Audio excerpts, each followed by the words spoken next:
Il y a 7 piliers à maîtriser pour passer d'un business qui stagne à un business prospère, et ils n'ont rien à voir avec des stratégies marketing ou une checklist business à respecter. La clé de ton succès, c'est toi.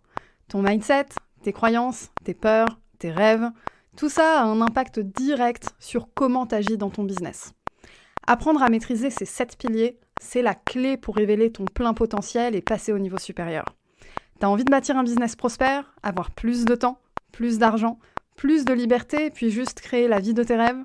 Je te partage ce sur quoi tu dois porter ton attention dans ma masterclass gratuite. Plus besoin de dépenser tes efforts dans des choses qui comptent pas vraiment. Tu sauras enfin sur quoi travailler pour avoir des résultats long terme. Le lien est disponible dans la description de l'épisode ou dans ma bio Instagram @thinkwithfarah. T'es à un clic de découvrir la formule dont personne ne parle et qui pourtant est essentielle à bâtir un succès stable et durable. Inscris-toi vite, puis bonne écoute pour l'épisode du jour. Hello, moi c'est Farah de Think with Farah. Je suis consultante en stratégie digitale et j'aide mes clients à penser leur business de façon holistique avec une approche analytique, stratégique et créative. Discutons ensemble des solutions concrètes pour optimiser votre business et le faire boomer. Je vous partage mes expériences, mes succès, mes échecs, mais surtout mes apprentissages pour que vous puissiez façonner l'entrepreneur qui est en vous et atteindre vos objectifs. Bienvenue dans le premier épisode d'une série de 6 épisodes, ou plutôt 6 leçons, que j'ai tirées de mon année 2020. Et oui, début 2021, l'heure est au bilan et aux bonnes résolutions. Dans cet épisode, je vais te parler de peurs profondes, archaïques, que l'on traîne depuis l'enfance, et de l'impact que ces peurs et blessures ont sur ton business. Cet épisode m'a été inspiré par la lecture du livre « Les 5 blessures qui empêchent d'être soi-même » de Lise Bourbeau. Elle y détaille 5 blessures qui nous caractérisent individuellement et sont à l'origine de nos maux. Le rejet, l'abandon, l'humiliation, la trahison et l'injustice. Bien que ces blessures soient souvent évoquées dans la vie privée, relationnelle, familiale, amicale et amoureuse, elles ont aussi un impact dans votre quotidien d'entrepreneur. Dans cet épisode, je ne vais pas vous détailler l'ensemble des blessures, mais plutôt ce qu'il se passe pour son business lorsqu'on travaille consciemment sur nos peurs profondes. En plus de ces blessures, on va aussi aborder les fameux syndromes de l'entrepreneur, les 4 principaux en tout cas.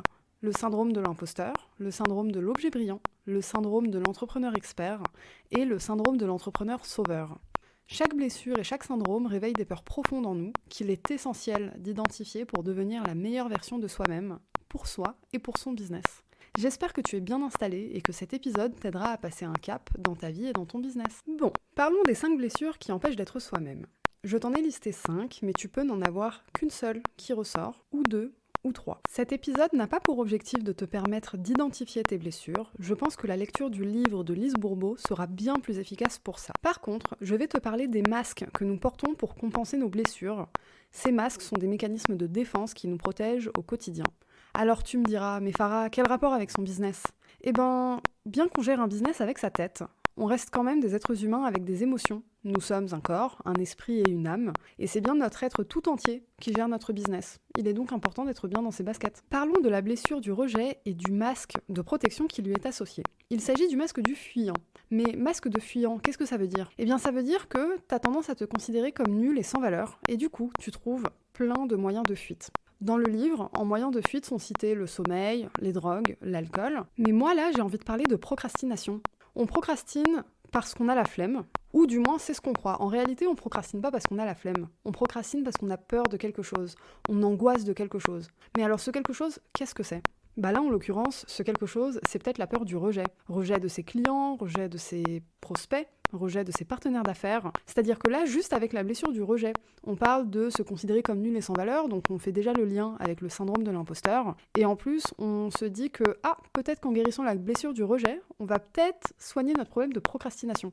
Autre chose de bon à savoir, c'est que les personnes qui souffrent de blessures du rejet et qui portent le masque du fuyant ont tendance à ne pas s'attacher ni à l'argent ni aux biens matériels. Alors de prime abord, on peut penser que c'est quelque chose de génial. Effectivement, l'argent ne fait pas le bonheur, ou du moins contribue au bonheur jusqu'à un certain point. Par contre, quand on ne s'attache pas du tout à l'argent ni aux biens matériels, quand on est chef d'entreprise, ça pose problème, parce qu'on est chef d'entreprise quand même pour générer de l'argent. Il y a un tabou à lever ici, et du coup, si votre rapport à l'argent est compliqué et géré par une peur du rejet, eh ben ça peut poser problème dans votre visualisation, dans l'atteinte de vos objectifs, et vraiment vous donner une vision sur le long terme. Surtout qu'au final, l'argent, ce n'est qu'une énergie qui circule. donc autant la faire circuler et la faire travailler correctement pour soi-même. Parlons maintenant de la blessure suivante, la blessure de l'abandon. Quel est le masque de protection de cette blessure ? Eh bien, c'est le masque du dépendant. Concrètement, qu'est-ce que c'est un masque de dépendant ? Eh bien, on cherche constamment le soutien et l'approbation des autres. On cherche à attirer l'attention et on a des difficultés à fonctionner seul.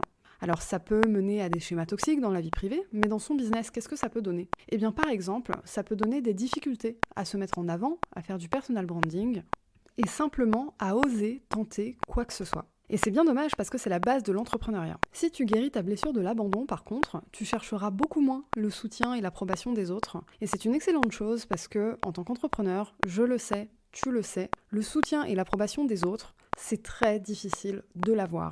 Non pas que tes proches soient foncièrement contre toi, mais tu as une vision que les autres n'ont pas. Tu as une compréhension de tes capacités que les autres n'ont pas. Et donc si tu attends l'approbation des autres, en fait, tu vas rêver tes projets, mais tu ne les concrétiseras jamais. Et c'est bien dommage parce que si tu arrives à les rêver, c'est que tu as déjà tout ce qu'il faut pour les concrétiser. Enchaînons maintenant sur la blessure de l'humiliation. Quel est le masque associé à cette blessure ? C'est le masque du masochiste. Alors je ne vais pas rentrer dans le détail de la naissance de cette blessure, par contre je retiens 2 points essentiels qui ont un impact sur votre business au quotidien. Premier point, si tu souffres de la blessure d'humiliation et que tu portes le masque du masochiste, tu as tendance à tout faire pour ne pas être libre. C'est-à-dire qu'en fait, tu vas devenir très serviable et t'occuper des besoins de tes proches, ou ici en l'occurrence tes clients, avant les tiens. Et du coup, tu vas te retrouver à faire des heures supplémentaires, à ne pas faire payer ces heures supplémentaires ou ces journées supplémentaires, à ne pas facturer ton juste prix, à toujours dire oui même quand tu as envie de dire non, et à ne pas poser de limites dans ton travail. Deuxième point, tu as également tendance à te dévaloriser souvent. Mais du coup, à la fin, on a le même problème. Si tu n'as pas conscience de ta valeur, comment peux-tu dire non ou stop à tes clients ? Et là, je parle dans le cadre d'une relation freelance-client, mais ça marche aussi si tu es artiste, ça marche aussi si tu vends des produits, si tu fabriques des produits. Bref, ça s'applique à tous les produits ou services qui ont de la valeur, mais qui ont une valeur que toi, tu ne vois pas. Guérir sa blessure d'humiliation, au final, c'est se regarder dans le miroir et se dire « tu as de la valeur, ton travail a de la valeur, tu apportes de la valeur à tes clients et surtout, tu mérites d'être rémunéré pour la valeur que tu apportes à tes clients. » Je me permets d'insister dessus, particulièrement pour les freelances et les artistes, il y a un gros problème à facturer le juste prix. Regardez-vous dans la glace, osez affirmer la valeur que vous apportez au monde, s'il vous plaît. Passons maintenant à la blessure de trahison et son masque, le masque du contrôlant. Alors là, c'est assez explicite. Contrôlant, c'est en fait un control freak. Si tu as cette blessure et ce masque-là, tu vas avoir beaucoup de mal à accomplir des choses dans ton business. Pourquoi je dis ça ? Parce que les control freaks sont des malades du perfectionnisme. Sauf qu'en fait, si t'es perfectionniste, tu ne lances jamais rien. Qu'on se le dise, un produit n'est jamais parfait. Surtout au lancement. Ce n'est pas pour rien que dans la Startup Nation, on parle de produit minimum viable. Tout ce dont tu as besoin pour te lancer, c'est un produit minimum viable. Alors attention, ça ne veut pas dire qu'il faut arrêter de chercher à améliorer la qualité de ses produits ou de ses services. Ça veut simplement dire que pour te lancer, tu n'as pas besoin d'être parfait ou parfaite. Un autre impact que cette blessure a sur ta vie professionnelle, c'est ton rapport avec les gens avec qui tu travailles. Si tu as le masque du contrôlant, tu es extrêmement intolérant et impatient avec les personnes plus lentes que toi. Tu as envie d'avoir le contrôle sur tout, tu aimes attirer l'attention, voler la vedette. Bref, dit comme ça, ça donne pas super envie de travailler avec quelqu'un comme ça, en fait. Et je suis sûre que tu peux penser à quelqu'un qui était extrêmement contrôlant et avec qui c'était désagréable de travailler. Le truc, c'est que quand tu entreprends, en fait, tu incarnes ton business au quotidien. Donc ça reste quand même important d'apprécier travailler avec toi. Tu représentes ton business et tu es gage de confiance pour ton entreprise. Du coup, soigner sa blessure de la trahison, c'est soigner ses relations et enfin oser se lancer, même avec un produit imparfait. Parlons maintenant de la dernière blessure, des 5 blessures qui empêchent d'être soi-même, la blessure de l'injustice et son masque du rigide. Mais alors, le masque du rigide, en fait, qu'est-ce que c'est ?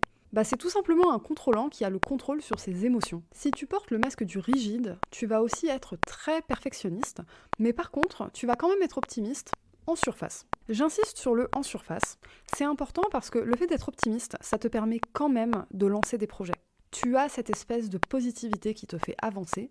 Néanmoins, c'est que de la surface. C'est-à-dire qu'au fond de toi, tu auras quand même un truc qui va te trigger, qui fait que tu n'arriveras pas à passer certains caps dans ta carrière. Là où ça va vraiment poser problème dans ta croissance, c'est que si tu portes le masque du rigide, ça veut dire que tu es du genre à te débrouiller tout seul et tu as des difficultés à demander de l'aide. Le problème, c'est que pour croître, et là j'entends vraiment à un niveau scalable en fait, on parle de passer à la vitesse supérieure, tu peux pas faire ça tout seul, tu as besoin d'une équipe avec toi.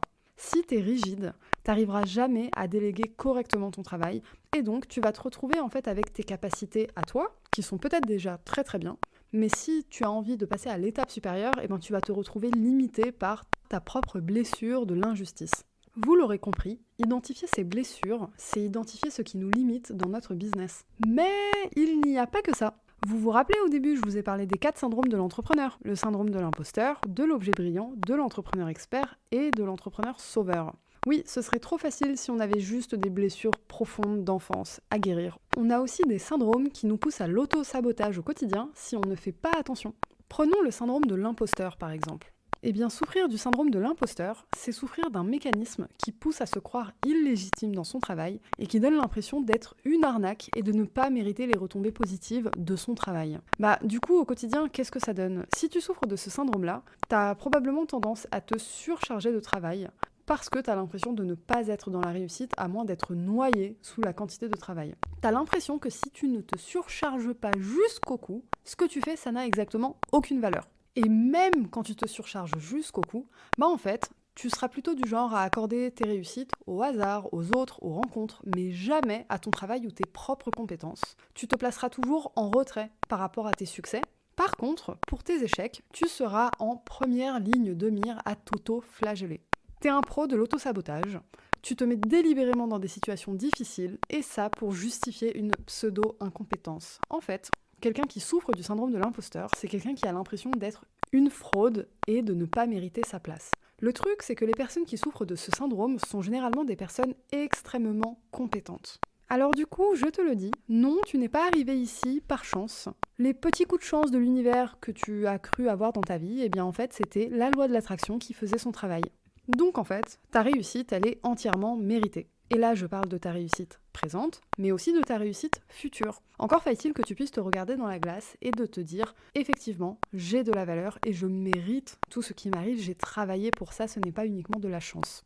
Le prochain syndrome, lui, il est un peu différent. Le syndrome de l'objet brillant, moi, ça me fait penser aux jeux de société où on crie « Eureka !» quand on a trouvé une idée. Sauf que là, des idées, on en a 10 000 à l'heure et les nouvelles idées qu'on a ont l'air beaucoup plus sexy que les idées qu'on a eues il y a 10 minutes. Et celles qu'on aura dans 20 minutes auront l'air encore plus sexy que celles qu'on a eues il y a 10 minutes, et ainsi de suite. Donc en fait, au final, on passe son temps à pourchasser un espèce d'objet brillant qui donne envie, sans jamais accomplir des trucs qu'on a déjà démarrés et qui sont sous notre nez. Alors, pour ça, j'ai quand même une solution à proposer. Parce que les personnes qui ont le syndrome de l'objet brillant sont des personnes qui sont pleines d'idées, de projets. Et du coup, vous avez des facilités incroyables à démarrer ces projets. Vous avez cette espèce d'énergie d'impulsion de départ. Par contre, pour que cette énergie soit utilisée à bon escient, c'est important de s'entourer de quelqu'un qui puisse canaliser cette énergie. Parce que par exemple, vous pouvez avoir plein d'idées, mais vous allez avoir du mal à en choisir une pour commencer. Ou alors, vous allez avoir des facilités pour démarrer des projets, mais des difficultés pour les faire évoluer sur le long terme. Du coup, l'avantage d'être avec quelqu'un qui est beaucoup plus terre à terre, c'est que vous allez amener cette espèce d'énergie, d'impulsion qui est tellement importante quand on lance un projet, et vous allez avoir quelqu'un qui va vous ramener les pieds sur terre quand vous allez dire « Hé, attends, j'ai une nouvelle idée géniale !» Parce qu'au final, vous avez l'impression d'avoir trouvé le Graal à chaque nouvelle découverte business. Le truc, c'est que vous aviez déjà pensé ça pour votre idée précédente, et encore celle d'avant. Et pareil, quelqu'un qui a le syndrome de l'objet brillant, c'est quelqu'un qui adore les livres, les chaînes YouTube, les séminaires et formations en tout genre pour apprendre. Le problème, c'est qu'on apprend, mais on n'applique jamais rien. On aime le côté sexy et fantasmagorique de l'entrepreneuriat sans jamais rien concrétiser. Or, le principe de l'entrepreneuriat, c'est quand même d'incarner dans la matière une idée qu'on a eue initialement dans son cerveau. Un bon moyen de canaliser cette énergie, au-delà du fait de s'associer avec quelqu'un qui permet de tempérer tout ça, c'est de trouver son pourquoi. Pourquoi tu t'es lancé dans l'aventure entrepreneuriale ? Pourquoi tu t'es mis à ton compte ? Pourquoi tu as lancé ta boîte ? Pourquoi tu as créé ce produit ? Pourquoi tu as mis en avant ce service ? Toutes ces questions, en fait, il faut que tu trouves ton pourquoi. Mais c'est un pourquoi profond, je ne veux pas entendre l'argent. Là, je parle de quelque chose qui te tient à cœur. Qu'est-ce qui fait que tu te lèves tous les matins et qui te rend heureux ou heureuse ? Qu'est-ce qui fait que tu as envie de continuer à développer ton business et d'accomplir toutes ces choses-là dans ta vie ? Le prochain syndrome, le syndrome de l'entrepreneur expert, lui, va plutôt traiter de problèmes de communication.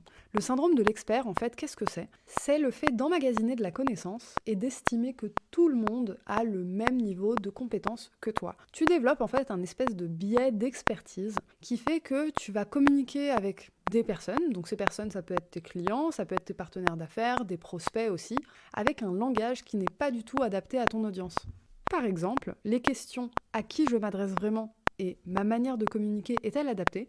n'ont jamais traversé ton esprit. Ça t'est même jamais venu à l'esprit de vulgariser ton travail ou tes compétences. Et par exemple, tu serais incapable de l'expliquer à un enfant de 5 ans. Bon, le point positif quand même, c'est que ce syndrome, quand on travaille en équipe avec des gens de son secteur d'activité, ça se passe généralement pas trop mal. Ce syndrome se réveille surtout quand vous avez affaire à des gens qui sont en dehors de votre sphère. Si par exemple vos clients sont dans un secteur d'activité radicalement différent ou que vous avez un métier qui nécessite de l'évangélisation. Vous avez besoin de, quand je dis évangélisation, en fait c'est éduquer vos clients sur ce que vous faites et sur la valeur de ce que vous faites.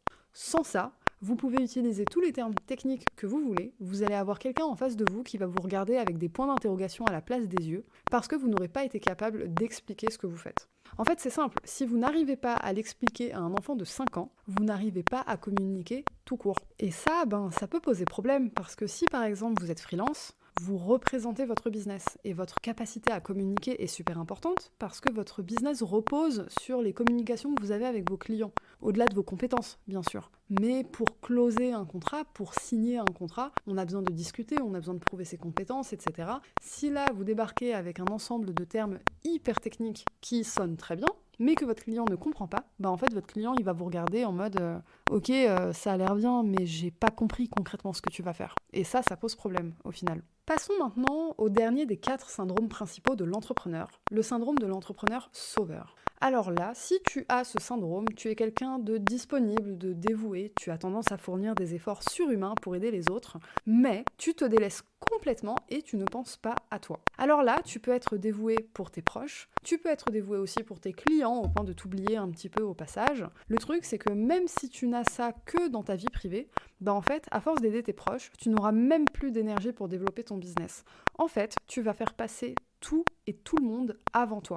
Dans le cadre du business, par exemple, tu vas offrir des prestations gratuitement, sans réfléchir à du gagnant-gagnant. Tu vas donner et puis c'est tout, tu vas rien attendre en retour. Tu vas t'impliquer pour tes clients au-delà du cadre du contrat et évidemment, tu ne factureras pas cette partie. Tu vas aimer voir l'émotion des gens quand tu vas leur rendre service, par exemple. Mais tu ne penseras pas du tout à qu'est-ce que toi, tu as mis dedans en fait comme effort et comment tu pourrais récupérer cette énergie-là. Là, on touche à quelque chose d'un peu plus profond quand même, parce que quelqu'un qui a ce syndrome-là, c'est quelqu'un qui a un besoin profond de validation. Et c'est pour ça que je parle de peur profonde. Il y a toujours quelque chose d'ancré qui fait qu'on a des comportements pareils, parce que tout ça, c'est des comportements qui nous desservent au quotidien, qui desservent notre business, qui nous ralentissent et qui font qu'on n'atteint pas nos objectifs comme on veut. Et ça, c'est le propre de tous les êtres humains. C'est pas pour rien que les plus grands entrepreneurs et les plus grands sportifs ont des coachs. C'est très difficile de fonctionner sans un coach. En fait, qu'il s'agisse d'une aide psychologique ou de coaching, j'ai pour ma part bénéficié des deux et j'ai vu l'impact quasiment instantané sur mon business. C'est super important de prendre soin de soi, de guérir des peurs profondes, des pensées limitantes qui font qu'en fait on va se mettre des bâtons dans les roues tout seul. Et tant qu'on n'aura pas identifié ces blessures ou ces syndromes, en fait on va continuer de se mettre des bâtons dans les roues sans comprendre ce qu'on fait. C'est-à-dire qu'en fait on va se limiter tout seul, comme des grands ou comme des grandes, sans réellement comprendre d'où vient le problème. Et quand on ne comprend pas d'où vient le problème, on ne peut pas le résoudre. Comme je l'ai dit au début de cet épisode, nous sommes des êtres à part entière. Nous sommes un corps, un esprit et une âme. Et nous ne gérons pas notre business qu'avec notre cerveau. Nos émotions ont aussi un réel impact là-dedans. Comment on gère nos relations avec les autres, à savoir les gens avec qui on travaille, les gens pour qui on travaille, etc. Bref, mieux se connaître, c'est faire sauter ses pensées limitantes et enfin passer à l'étape supérieure dans sa vie et dans son business. Merci pour votre écoute, j'espère que cet épisode vous aidera à atteindre vos objectifs et à passer des caps dans votre vie. N'oubliez pas de noter cet épisode sur Apple Podcast, de vous abonner sur votre plateforme de streaming préférée et à partager pour soutenir mon travail et permettre à d'autres entrepreneurs ambitieux et ambitieuses d'atteindre leurs objectifs.